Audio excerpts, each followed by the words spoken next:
Sobre todo la intersección entre el pensamiento, la literatura, la religión, y por ello se me ocurrió que Jacinto Choza podía ser una persona ideal para otorgarle esa profundidad histórica y conceptual a este ciclo, porque su perspectiva, desde luego, no está al alcance de cualquiera. Él, aparte de filósofo, es antropólogo filosófico, pensador, maestro de pensamiento, lo cual no se le puede atribuir a cualquiera.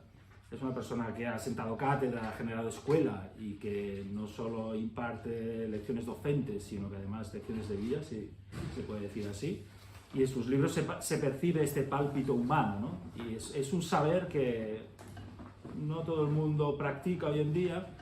Digamos que hay un cierto divorcio en algunas instancias entre lo que es el saber más divulgativo, de estar por casa, y un saber académico estéril. Y en esa encrucijada o tercera vía, pues yo percibo que puede estar Jacinto Choza, que sin perder el rigor, pues invita a pensar, invita a conocer, esa alegría de conocer, de incorporar los conocimientos a la vida, y para mí la presencia de Jacinto Choza aquí es un honor. Te agradezco muchísimo que aceptases nuestra invitación. Y bueno, sobre todo para hablar de este tema tan intempestivo, ¿no? La religión para la juventud actual, a raíz de la publicación de este libro, un libro en formato epistolar, Religión para Irene, que sigue la estela de uno anterior del propio Jacinto, uno de sus grandes éxitos editoriales, Religión para Irene, donde incide en una serie, pues, de reflexiones, pautas, parámetros muy útiles para comprender por qué la religión es importante para el ser humano de todas las épocas y por qué es imprescindible para un joven del siglo XXI que en principio parece, pues nos quiere hacer creer, que podría vivir perfectamente sin la religión, sin el mito, sin el símbolo, sin la dimensión espiritual del hombre, etcétera, etcétera. Bueno, pues Jacinto Choza, que tiene varios libros sobre estos temas, en este en concreto ha optado por un formato más pedagógico, si podemos decir así, más al alcance de cualquiera. Y bueno, pues te invito, Jacinto, a que compartas con nosotros estas reflexiones del libro, del tema o de lo que tú quieras, porque seguro que vamos a aprender mucho contigo. Muchas gracias. Bueno, pues muy buenas tardes a todos. Muchas gracias a José Luis Tullo por haberme invitado a esta presentación de este libro y darme la oportunidad de contaros un poco de qué va. Muchas gracias a todos los que no os conozco y que habéis venido a escuchar la presentación de este libro, y muchísimas gracias a todos los que os conozco, que sois amigos de mi hija Irene, que es a la quien va dirigido el libro, Religión para Irene, cartas. Pues son unas cartas que yo le escribía a ella y que he hablado con ella y que he hablado con las amigas y amigos de ella, algunos días tomando café o comiendo en casa o así, ¿eh? Y entonces por eso, digamos que aquí está el punto de vista de la religión de ellos, o sea, de gente de 20 años, que es la 22, que es lo que tiene mi hija ahora, ¿eh? Vamos a ver, o 23, no me acuerdo, o nació en el 99, mi hija, pero bueno, entonces os cuento un poco cómo se forjó el libro y luego ya os cuento el contenido para que tengáis una idea, ¿no? Entonces, un día que yo sigo viviendo en Valencina, y estábamos ahí hablando, no me acuerdo de cosas, pero el tema de la religión era un tema que salía de vez en cuando, porque a mí yo disfrutaba mucho invitando a comer a todos los hijos e hijas de mis amigos, amigos de mi hija, cosa que sigo haciendo aunque mi hija ya no esté, como por ejemplo hoy o otros días, ¿no? Pero porque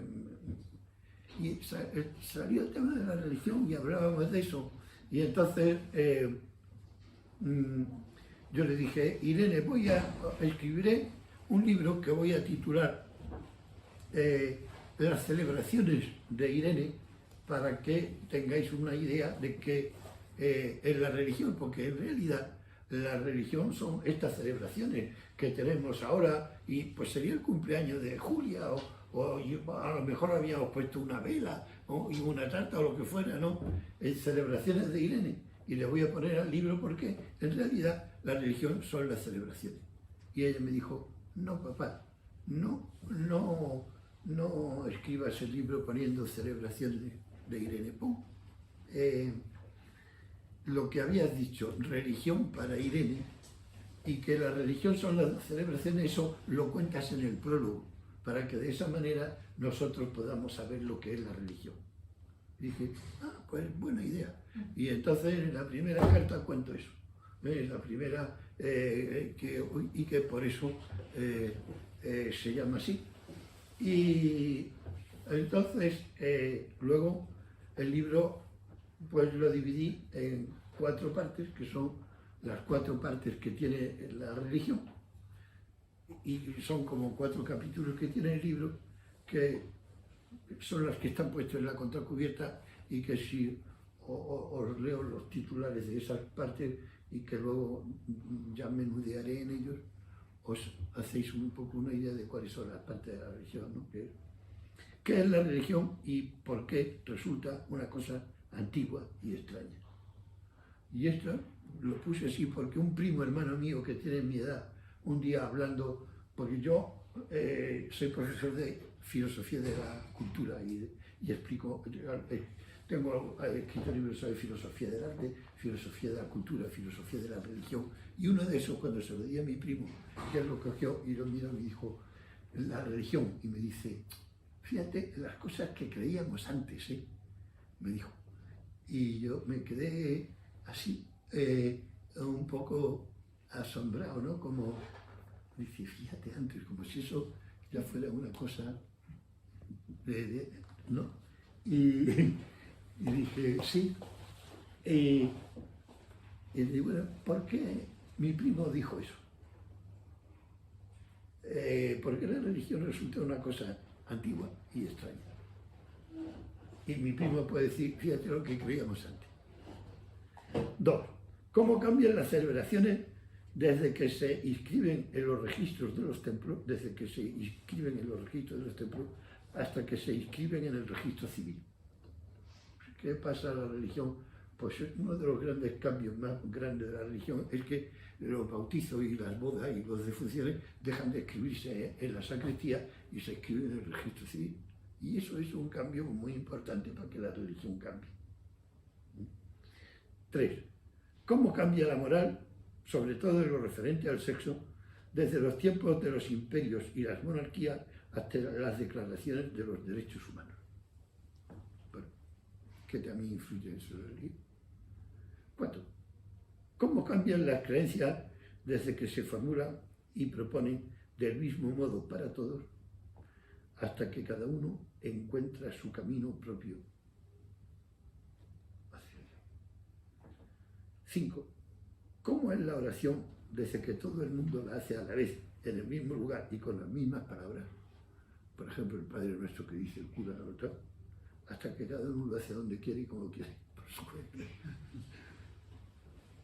Y último, 6. ¿Cómo cambian las instituciones religiosas y su papel en la sociedad? ¿Vale? Entonces, esto es un libro escrito para explicarle a mi hija y a sus amigas que la religión es una cosa que suena muy extraña, muy rara y muy antigua, y que ha cambiado mucho porque ha cambiado mucho en todos esos aspectos. Vaya por delante que mi hija y sus amigas y amigos son ateos.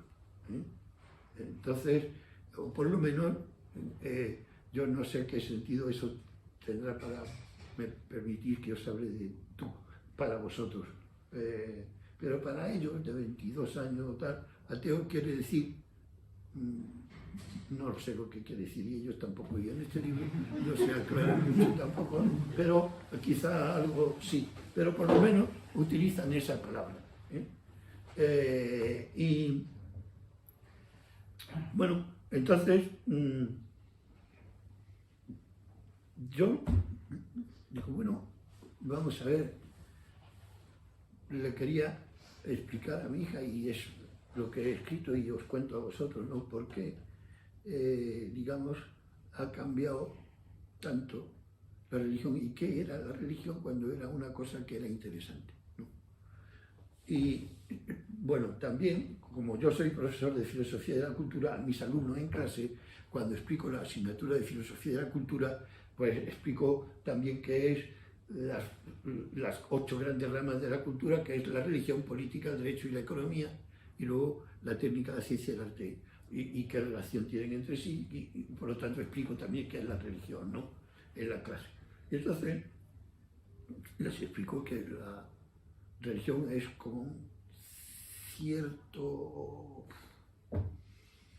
una cierta referencia íntima que uno tiene con alguien, quizá, que es como un principio, y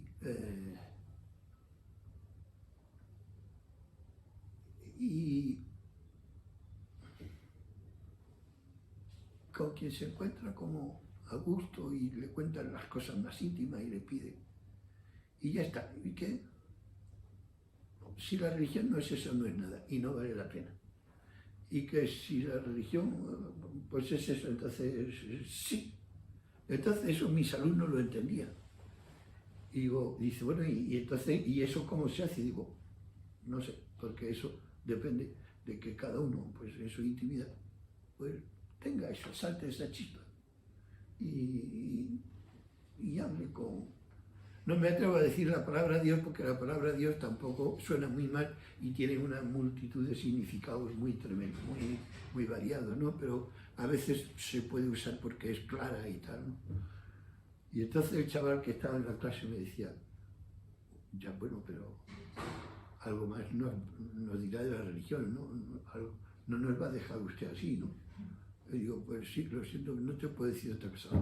Pero, mira, si yo pudiera poner en marcha tu diálogo como tal, si lo pudiera hacer contigo, ya lo habría hecho con mi hija. Pero si no lo he hecho con mi hija, no esperes que lo haga contigo, porque no puedo, no, uno no puede ser suplantado en su intimidad más personal, en su relación con Dios, ¿no? Y si eso va por ahí, pues va, ¿no? Y bueno, entonces Dios pues aparece de muchas formas, o de múltiples formas. Yo me acuerdo que mi hija me contó de uno de sus amigos que un día iba con su madre y que vio pasar, iba por el campo, había unos rayos de sol, árboles, la luz arrebolada, entre unas nubes de una belleza espectacular, y cogió a su madre y le tiró la manga y dijo, mamá, ¿es Dios? Y alguien puede decir eso, alguna vez. O también mi hija me contó que había otro chico que estaba dando vueltas alrededor de una iglesia y buscaba, y entraba y va, y el cura dice, oye, ¿qué busca? Y dice, que era un latinoamericano, un chaval. ¿Qué quiere? Dice, es que estoy buscando la ventanilla para sacar el boleto para entrar. Y dijo, pues aquí no hay boleto, o sea, no se entra. Si tú quieres entrar, pues entras y ahí está nadie, y estás y cuando te quieras.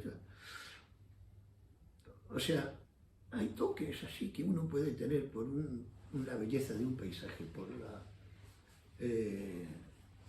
un edificio o religioso o un templo. Cuando yo he hablado con mi hija, que cuando ella ha sentido las emociones más profundas, íntimas y tal, ella me ha dicho, Paco me ha dicho que cuando ella nunca ha tenido sentimientos trascendentes más fuertes y más vivos que cuando ha ido a manifestaciones feministas. O así, ¿no? Y que entonces ella se sentía como así, ¿no? ¿Tú te acuerdas? ¿Tú lo sabrás? Sí. Ya, a ti te lo habrá dicho ella. Y entonces, ¿cómo puede aparecer Dios? Y luego, ¿qué ha pasado para que ahora mi primo me diga, fíjate tú la religión, qué cosas creíamos antes? Entonces, perdón, no quiero alargarme demasiado porque luego quiero que si queréis hacer preguntas como todo eso, ¿no? pues podáis hacer, ¿no? Entonces, bueno, la religión básicamente tiene 4 partes, que son, que antes estaban muy unidas, y que cada vez cada una de esas partes está más separada, que eran el culto, que es ir a misa, tal, la moral, que es las cosas, los 10 mandamientos y tal, la fe, que es el credo, lo que hay que creer, creo en Dios Padre y tal, y luego la oración, pues que como hay que rezar y como se reza y tal. Un saludo. Es que alguna vez veo algún antiguo y moderno alumno y eso me da una emoción muy grande para un tío que ha sido profesor muchos años como yo, ¿no? Así. Entonces,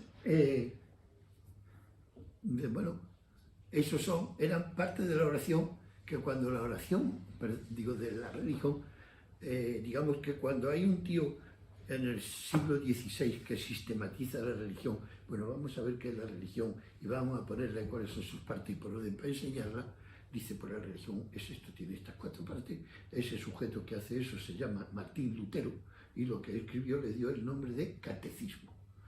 Catecismo es una palabra ya antigua, que venía de la antigüedad y que él la usó para cómo se le explica a la gente lo que es la religión.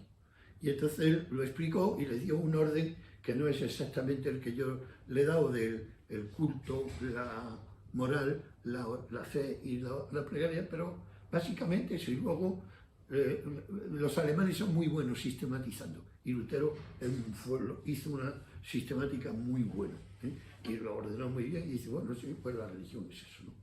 Y entonces, y además, históricamente, la religión empieza siendo culto. O sea, antes de que el hombre empiece a hablar en el Paleolítico, cuando no se ha inventado el lenguaje, lo que sí se han inventado son los ritos, y cuando, por ejemplo, alguna vez yo me reía, cuando, en realidad un poco, ¿no? Cuando la gente dice, no, yo soy creyente pero no practicante, que alguna vez se oye eso, ¿no? Y yo lo he oído. Digo, sí, pues, bueno, ¿tú alguna vez has ido a alguna boda? Y dice, hombre, claro, como no había ido. ¿Y has ido a los entierros? Dice, hombre, como no había ido a los entierros. ¿Y has ido a las comuniones? Hombre, sí, también. ¿Y a bautizo? Sí. Y bueno, entonces tu problema, tú no es que eres creyente pero no practicante, al revés, tú lo que eres practicante pero no creyente, porque tú practicas la religión pero no sabes por qué lo haces, ni tampoco le das un contenido a qué significa eso. En realidad, la mayoría de las personas, diría yo, todos, o la inmensa mayoría, somos creyentes pero no practicantes. Digo al revés, somos practicantes pero no creyentes. ¿Por qué? Porque la práctica, el culto de la religión no es prescindible, no importa lo que uno crea. ¿Entendéis lo que digo? O sea, no importa lo que uno crea, pero no vamos a dejar de ir a funerales, bodas y bautizos. Y, digamos, la religión es culto, fundamentalmente, radicalmente. ¿Y qué es lo que uno piensa, siente? ¿Alguna vez uno siente la necesidad de ponerse de rodillas? Sí. ¿O de dar gracias? Sí. ¿O de suplicar? Sí. ¿O de pedir perdón? Sí. ¿Y necesitas que alguien te lo enseñe? No. ¿Por qué? Porque el cuerpo sabe más que nosotros. El cuerpo solo lo hace. Y bueno, pero ¿qué es lo que la conciencia llega muy tarde? El intelecto también llega muy tarde y no alcanza a comprender qué es eso. Entonces hubo una época en que eso se explicaba o tal, y era cuando el culto era público, lo hacían los sacerdotes, los estados, tal, lo que sea, la iglesia se hace una institución y el culto así, ¿no? Pero luego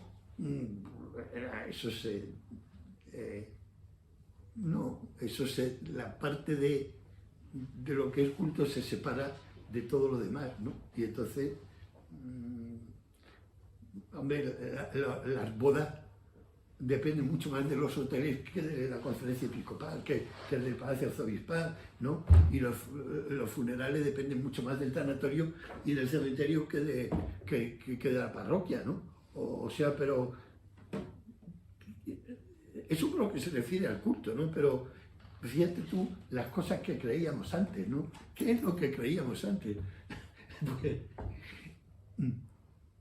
ahora pues, se ha desgajado de unas prácticas irrenunciables, unas creencias que se han volatilizado en relación con esas prácticas.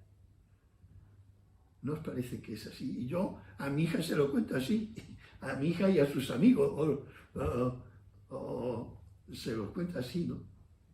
Y luego, eso por lo que se refiere al culto, la moral. Bueno, vamos a ver, la moral llega a un momento en que, para que tengáis una idea, ¿no? Cuando el cristianismo nace, el cristianismo no aporta nada nuevo en materia de moral, ni en Grecia, ni en Roma, ni en Jerusalén.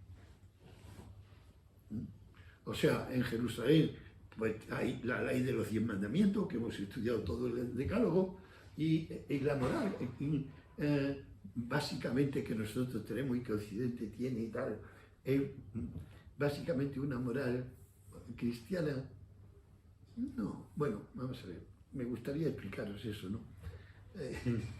Digamos, la dimensión cristiana que hay en la moral, yo diría que es completamente irrelevante y completamente...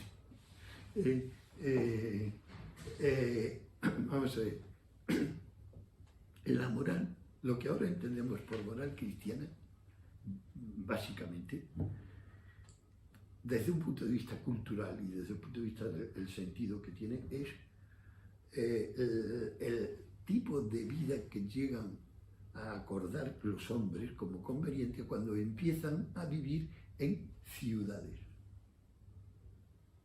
Cuando empiezan a vivir en ciudades, empieza a vivirse y en la ciudad se hacen una serie de cosas de una manera que en el campo no se hace. Empezando por la vida sexual. Un momento. El amor no se hace en medio de la calle. ¿Por qué? Porque en medio de la calle está un tío que está vendiendo un pollo y otro está vendiendo un can y otro y demás, y por aquí va a pasar el tribuno de la plebe. Pues tú no puedes hacer eso aquí. De manera que si tú quieres hacer eso, pues lo haces, pero no a esta hora y no en la calle. De manera que, digamos, aunque penséis o creáis, o se haya contado mucho, que ser muy estricto sexualmente y tal, tiene que ver con el cristianismo, y en parte tiene que ver, pero por otros motivos, la moral sexual universal sale de la ciudad, es urbana.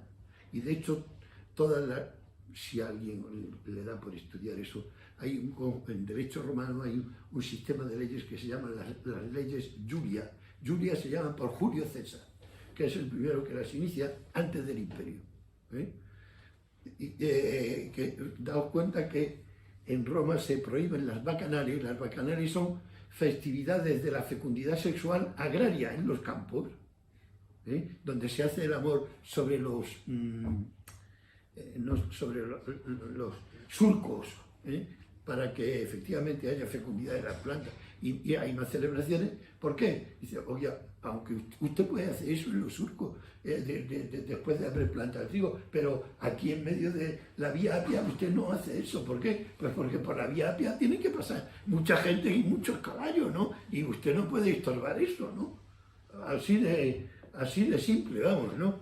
Entonces, digamos que y la relación con la propiedad y cómo de todo eso que es el decálogo, todo eso tiene que ver con el cristianismo no aporta a la sexualidad, ni a la propiedad, ni a nada de lo que hay. El cristianismo no aporta nada nuevo a la moral.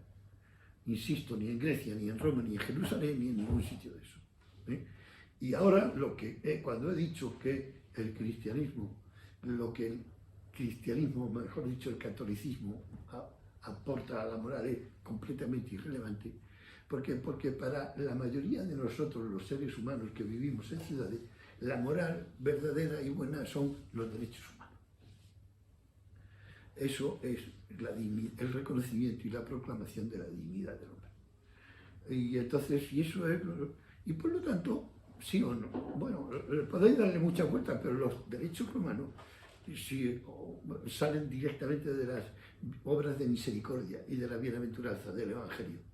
Pues tuve hambre y me disteis de comer, tuve sed y me disteis de comer, que son las del juicio final y por lo que sé.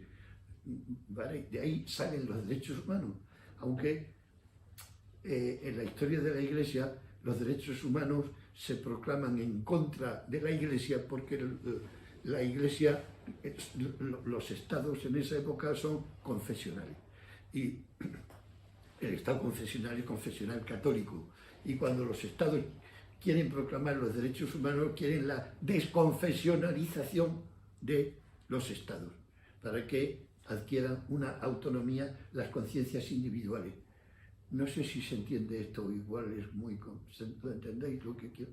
Y entonces los derechos humanos se proclaman en un conflicto grande por la Iglesia, porque la Iglesia va a perder todos los derechos que la confesionalidad le da, y por eso se opone tanto, ¿no?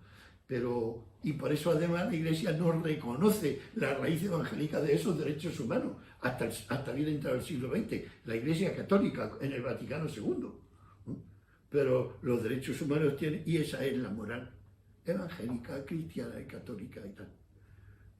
Lo que queda de moral católica, que se cree que es moral católica, uno, no es moral, dos, no es católica, y tres, es completamente irrelevante, que es lo que tiene que ver con la homosexualidad, el divorcio, el aborto, todo eso no tiene nada que ver. O sea, digamos, todo eso tiene que ver con el derecho administrativo y el nacimiento del Estado moderno en el siglo XVI y XVII.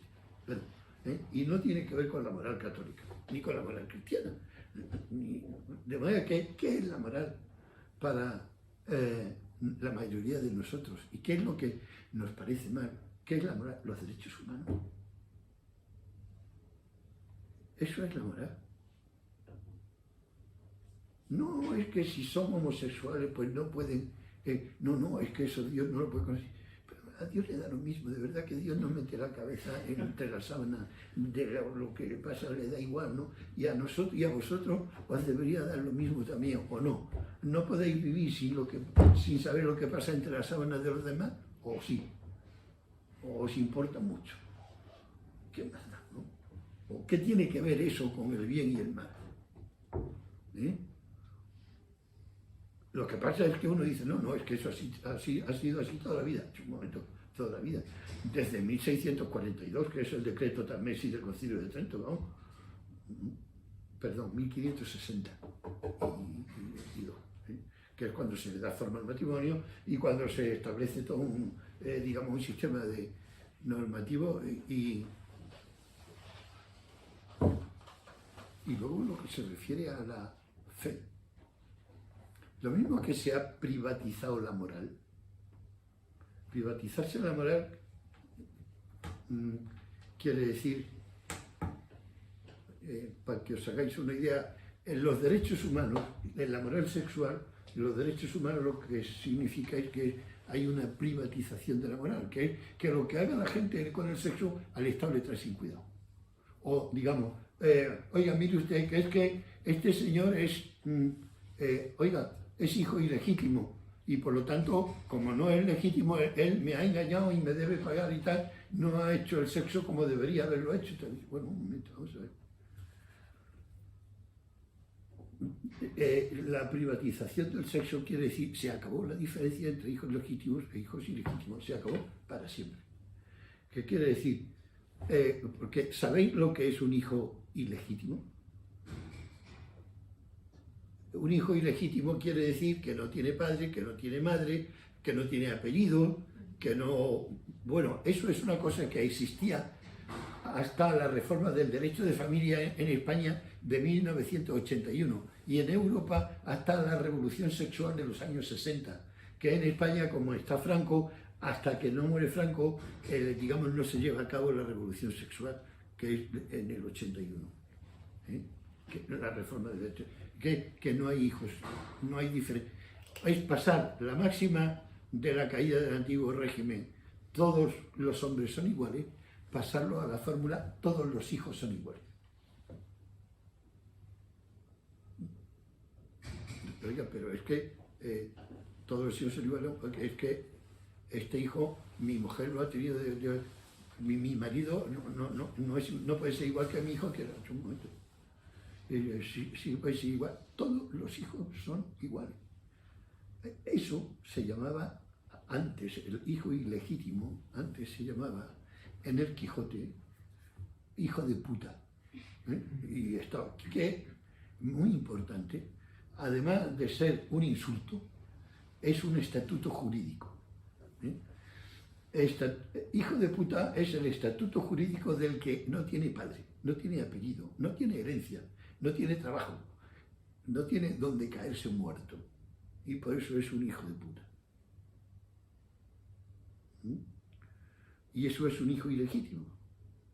Por eso cuando en la reforma del Código Civil del Derecho de Familia del 81 se dice todos los hijos son iguales, cuando en la revolución sexual se dice todos los hijos son iguales, se dice hay una privatización del sexo porque el Estado se inhibe y le dice a las parejas, bueno, mire usted, a mí me da igual con quién se acuesta y con quién se levanta, pues eso no es asunto mío y no lo quiero saber. Pero si hay consecuencias, usted se va a asumir la responsabilidad de esas consecuencias. No es que el marido, a mí eso ya me da igual. O sea, hay consecuencias, sí, las asume y además las va a pagar y se va a responsabilizar de eso. ¿Se entiende? ¿Qué quiere decir? Todos los hijos son iguales. Pasar la fórmula todos los hombres son iguales a todos los hijos son iguales. Por eso, para que lo entendáis bien, cuando he dicho lo que se considera cristiano de la moral es completamente irrelevante y además es inmoral, querría deciros, ¿hay alguien, algún cristiano, algún sacerdote, algún obispo, algún creyente, por devoto que sea y por piadoso que sea, que esté dispuesto a reactivar con plena vigencia social el estatuto jurídico del hijo de puta?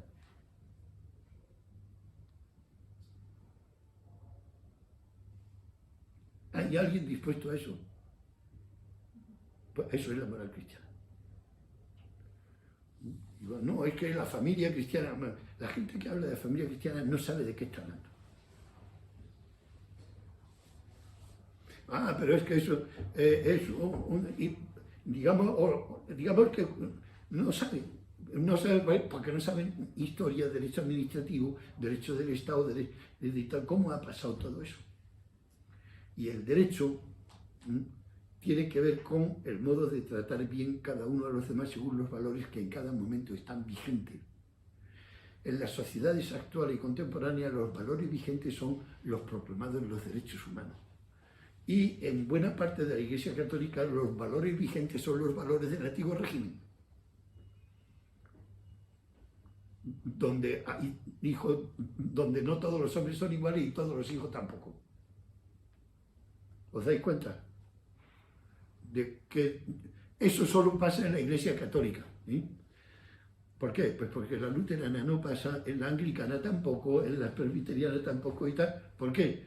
Pues porque además de que todos los hijos son iguales, pues en las iglesias luteranas, presbiterianas hay matrimonios de homosexuales, una obispa es mujer y además es lesbiana y no pasa nada.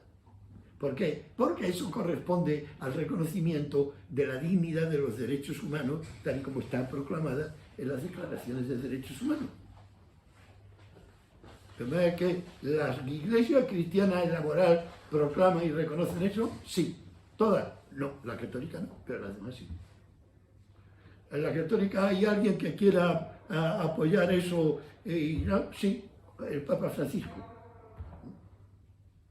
Y además está haciendo todo lo posible para hacerlo. Y además es un elemento de combate y de combate muy grave y muy fuerte dentro de la Iglesia católica. Pero en los demás sitios no está. También en las iglesias evangelistas americanas también. El fundamentalismo americano es muy fuerte. Pero bueno, digamos, eso es la moral. ¿Veis un poco la moral? la fe. Hay una privatización de la fe igual en todas las iglesias, también en la católica, ¿eh? Igual que una privatización de la moral. Cuando se decía, bueno, yo no me meto en lo que tú hagas o tal, privatizar la fe quiere decir que la iglesia no se mete en qué forma o en qué modo tiene cada uno de representarse al Padre o al Espíritu Santo.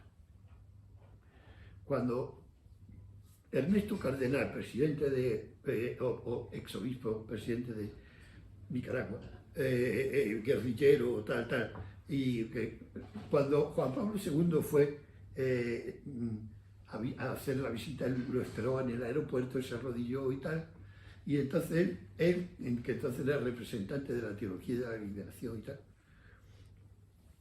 nunca estuvo excomulgado, y tampoco se excomulga a nadie ahora. Y lo único que Juan Pablo II le dijo, usted tiene que arreglar sus asuntos administrativos con la Iglesia, que es, un obispo no puede ser presidente de una república.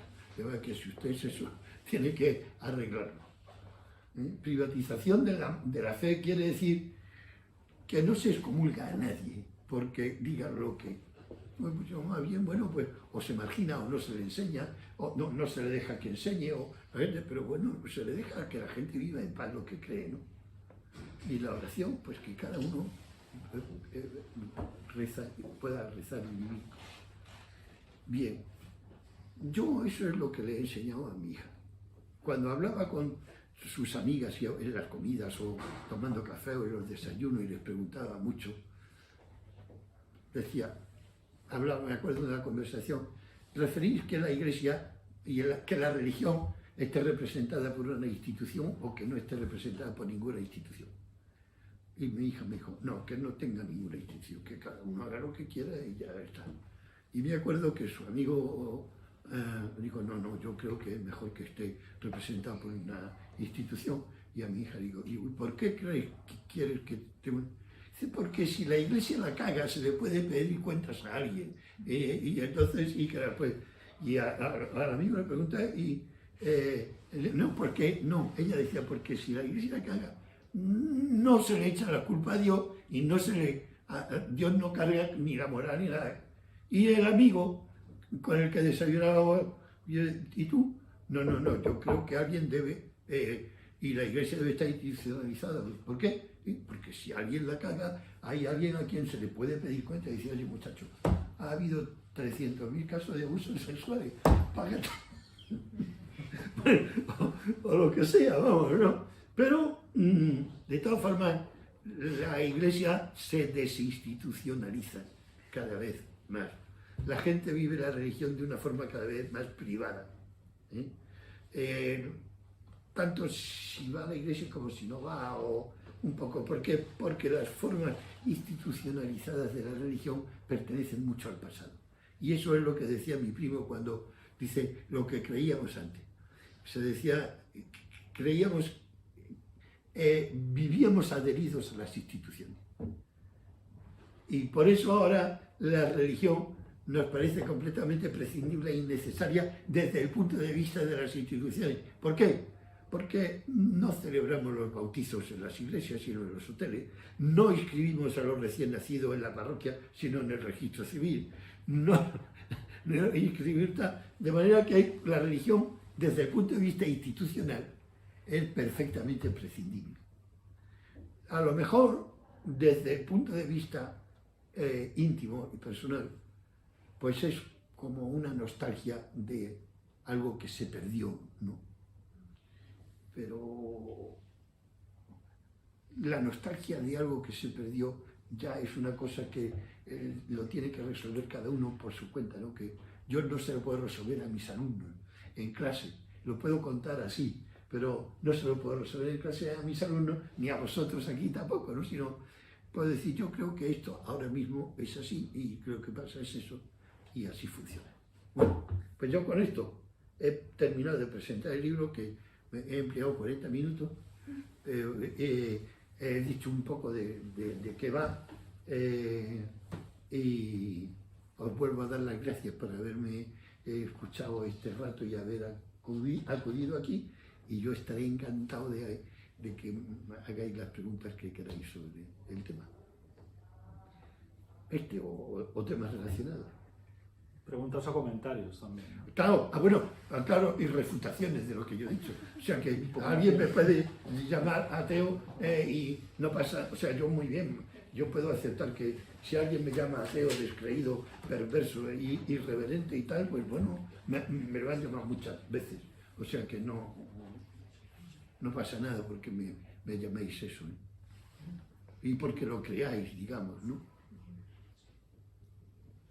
Durante mucho tiempo, al principio, mi mujer es creyente y yo también me confieso a mí mismo creyente, pero durante mucho tiempo ella decía que ella le desconcertaba mucho porque hablaba como un ateo, o yo hablaba como alguien que no cree.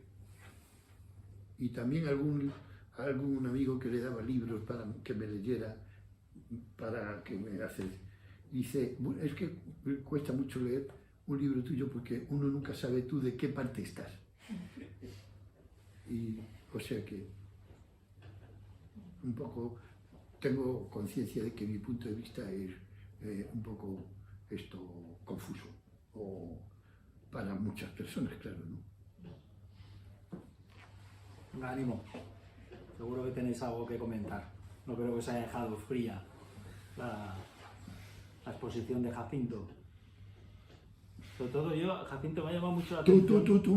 Tú, yo sé que tú efectivamente me puedes, Claro, ya, venga, él dice que me preguntéis porque él es el que querría querría que las preguntas que él tiene en la cabeza me las hicierais vosotros. Se me ha ocurrido cuando lo has dicho tú, no tenía ninguna... Pero es que me has dicho una cosa que me ha llamado mucho la atención, que es esto de cuando ve un paisaje y como el presentimiento de que hay algo detrás, ¿no? Y incluso por encima. Y yo creo, ¿a qué te parece a ti? Que seguramente hoy en día eso no se ha perdido, la intuición de que hay algo detrás y por encima, lo que tú decías, el cuerpo lo sabe antes de que nosotros le hayamos dado forma, pero igual hoy en día estamos más dispuestos a llamar a eso naturaleza, quizás. Incluso hay quien habla de karma, aunque no sean ni budistas ni nada, es decir, que esa constante antropológica de lo que yo te he hablado a veces, esa pulsión de trascendencia, de saber que esto no es todo, sino que hay algo por detrás y por encima, eso es propiamente humano, eso no se ha perdido, ¿no crees tú? Yo he dicho antes que, no lo he dicho, pero lo digo ahora, el lenguaje religioso es un campo minado, son minas que te explotan, y una de las palabras que es una mina que te explota si la pisas es la palabra Dios. O sea, depende de cuál sea el momento, la situación, la puesta en escena, la palabra Dios es una mina que te explota en la cara o no. ¿Entiendes? O no sé si entiendes lo que digo. Sí, pero no he dicho Dios, he dicho trascendencia. O igual, ¿Te das cuenta? Ya, pero da lo mismo. ¿Sí? ¿Da lo mismo? A mí me suena lo mismo. Aquí, en este contexto, a mí en este contexto, así me suena lo mismo, ¿no? Porque esto, yo diría, no tengas la preocupación de llevar a la gente a Dios. No te preocupes de eso. No se preocupa. Ni a la trascendencia. ¿Por qué? Porque eso es asunto suyo. Y ya lo hará él. Y ya lo hace él. Entonces, lo hace de un modo tan privado que intentar hacerlo por procedimientos mediáticos es casi ya levantar un muro que lo impida. ¿Entiendes? No. Sí, te entiendo, pero yo no estoy intentando hacer eso. Yo te he preguntado si tú crees que el joven de hoy en día ha perdido incluso esa intuición de que hay algo por detrás y por encima, nada más. Ni he hablado de Dios, ni quiero evangelizar a nadie, o al menos si lo hago no se note, pero nada más. Yo creo que tú estás deduciendo más cosas de las que yo he dicho. Seguramente porque me conoces, pero nada más. Bueno, lo sentiría que fuera eso, ¿no? Porque yo lo que creo es, ¿por qué tú crees que en mi discurso no está dicho eso mismo? No he dicho que no lo hayas dicho. Te estoy preguntando abiertamente, además no es una pregunta retórica, ¿no? No es una pregunta retórica. No, no es retórica. No Pues, es pregunta retórica. cuando yo he dicho, hay alguien que tiene una nostalgia, la nostalgia, solamente el que la siente sabe de qué es, cuando lo sabe, porque muchas veces hay lo que los psicólogos, algún psicólogo, llama la nostalgia sin objeto, que no se sabe.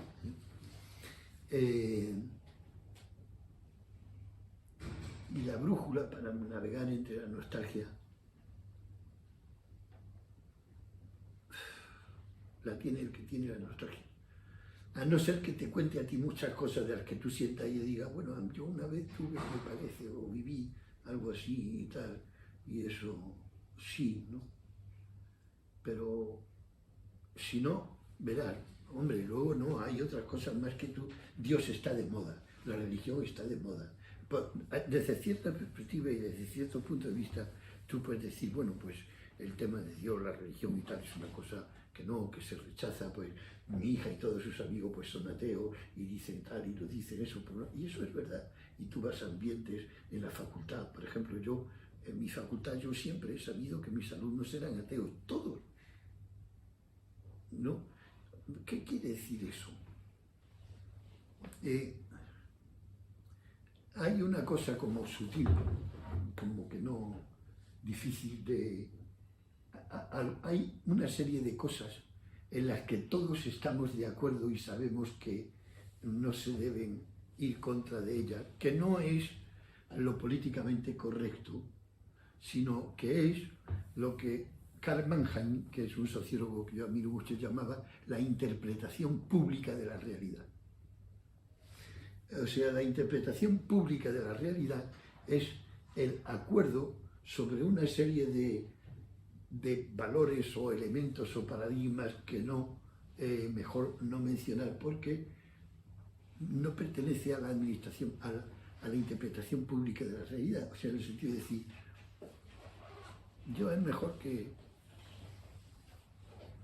no hable aquí de mi relación con los ángeles. ¿Por qué? Porque eso no pertenece a la interpretación. En la interpretación pública de la realidad los ángeles no existen. Y yo lo sé. Y ellos lo saben. O sea, que si yo me pusiera a hablar ahora, bueno, igual esto ya es de los ángeles o de que yo quiero mucho a mi ángel de la guarda, sorprendería mucho, o sea, por así decirlo, rompería la puesta en escena, pasaríamos a otro cuadro, o decir, bueno, eso es malo, no, está prohibido, no, es obsceno, no. Es como si, por ejemplo, pues ahora ha entrado Paco, luego ha entrado Antonio con su mascarilla de soporte, que Antonio hubiera podido llegar, podría haber entrado ahí en pijama, no. ¿Está prohibido? No. ¿Es obsceno que entre en pijama? No. ¿Le van a meter en la cárcel por entrar en pijama? No. Pero a él no se le ocurre venir en pijama. No le pasa por la cabeza venir en pijama. No sé si lo de venir en pijama o hablar de los ángeles, no sé si eso sirve de ejemplo para lo que se quiere decir con interpretación pública de la realidad, lo que está públicamente admitido como que sí, que va y que está bien, ¿no? Entonces, el tema de lo religioso, lo divino, Dios y tal, ahí en la interpretación pública de la realidad, por una parte, hay un acuerdo común, o se sabe que la gente es atea, o que no cree, o que mucha gente, o que o a lo mejor una parte solo, o no lo sé, ¿no? Y por otra parte, en la interpretación pública de la realidad, o sea, y por eso, pues si alguien cree eso, que la interpretación, entonces en la interpretación pública de la realidad lo propio es el ateísmo, pues entonces que alguien habla de Dios o lo que se toma como una acción heroica, o valiente, o tal. ¿Por qué? Porque se enfrenta a algo. O sea, hay una especie de gigantomaquia ahí, que lo hay, ¿no? Ahí. Entonces, hay otra parte de la interpretación pública de la realidad en que Dios está de moda. Pero lo más curioso todavía es lo siguiente. ¿Por qué está muy de moda, o está tan de moda, Dios en un sector amplio, cada vez más amplio de la izquierda? Y cuando la izquierda habla de Dios y tal, pues está muy bien. Por ejemplo, Amalia Valcárcel siempre fue, digamos, una adalid de la izquierda indiscutible, y le da para hablar de la religión y tal, y es perfecto, ¿no? Pero si alguien de la derecha tal, pues, lo hiciera, pues no queda bien, porque ya pertenece a un orden establecido caduco, por así decirlo. Yo creo que eso lo hay. O sea, creo que es como las corrientes térmicas por las que los pájaros suben o bajan, que la interpretación pública de la realidad es un fluido de significaciones que tienen mucho que ver con el tipo, la puesta en escena, el tipo de público y tal. Y yo creo que eso lo hay. El espíritu de la época, ¿no? Que se decía en el siglo XIX, el Zeitgeist. Bueno, no, yo creo que es diferente. El espíritu de la época creo que es diferente de la interpretación pública de la realidad. Yo creo que sí, yo creo que la interpretación pública de la realidad, bueno, yo le he dado muchas vueltas a eso porque me gusta mucho. Es una noción que Mannheim elabora, y a mí me parece que es genial, tal y como Mannheim la elabora, ¿no? Que no es el espíritu de la época, o que no es las corrientes de pensamiento, que tal, que es una cosa muy, muy transversal, creo yo, ¿eh? O sea, y que tiene que ver, yo diría, con las cosas que tú no te atreves o sí te atreves, que te dan vergüenza o no te dan vergüenza, o porque casi pertenecen a un nivel distinto del nivel de la conciencia. Que el inconsciente sabe cuando algo no era y por eso te da vergüenza, y ay Dios mío, qué vergüenza, ¿no? Después de haberlo dicho, o cosas que cuando tienen que ver con depende de qué tipo de cosas. Y yo creo que la religión, cuando digo que el lenguaje religioso es un campo minado, y la palabra Dios es una palabra muy polisémica, porque Dios muchas veces, y según en qué momento, pues no usas esa palabra, prefieres usar trascendencia, prefieres usar el misterio, lo divino, lo tal, lo que sea y tal. ¿Por qué? Pues porque es una mina que te puede explotar y entonces no la usas, ¿no? Y entonces... Pero que algunos se pueden pisar sin que les explote. La izquierda, sí, bueno, pues, la izquierda, a lo mejor habría que tirar de ese hilo, ¿no? Ese discurso, que sí, que no, pues según quién, o sea, hay un discurso o no hay discurso. Bueno, a mí me gusta, por ejemplo, oírle lo que Amelia Valcárcel, lo que ella habla de religión, y digo, qué cosa, porque es muy curioso. O sea, yo creo que cuando la izquierda habla de religión porque están muy a cubierto y muy seguros de que ellos nunca han estado en connivencia con un poder político que se aprovechara de esa religión en el pasado. Y como eso todo el mundo lo sabe, pues por así decirlo, están como limpios para hablar de eso. En cambio, cuando alguien de la derecha habla de eso, la derecha es gente que ha estado vinculada y se ha aprovechado de ese poder político para cosa propia. Y si alguien habla desde la derecha, entonces puedes pensar, no me fío mucho, porque igual quiere volver a recuperar sus privilegios.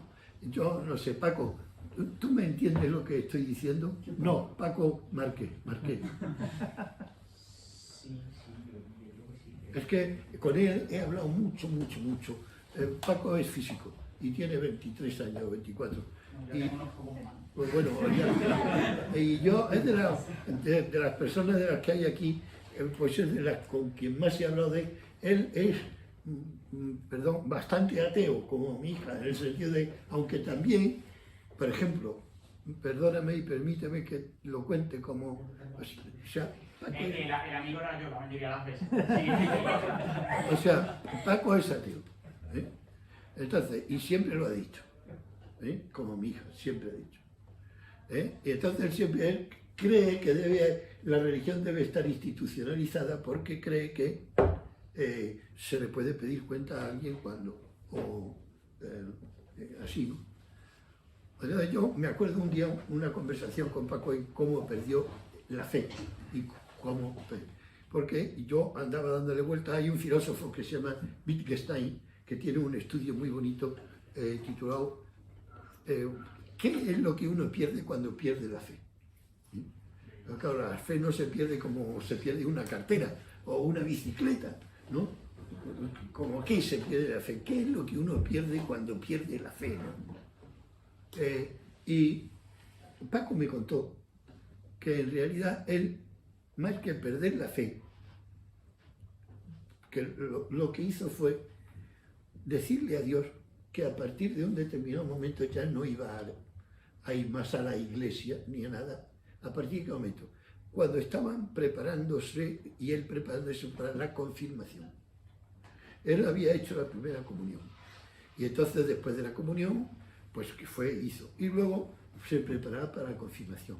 Y entonces un día, dándole vuelta a eso, él decía, ojo, pero esto no puede ser así, esto haces la comunión y ahora te llevo a la confirmación, pues yo qué sé, como te llevo a la guardería o te llevo a la clase de música, no, esto... Y entonces le dijo a Dios, mira, a mí me parece que esto no está bien. De manera que yo ya, pues ya no voy a creer en ti más, ya voy a dejar la relación contigo. Porque yo recuerdo que Paco me lo contó así, y él puede dar fe de si efectivamente fue así o no.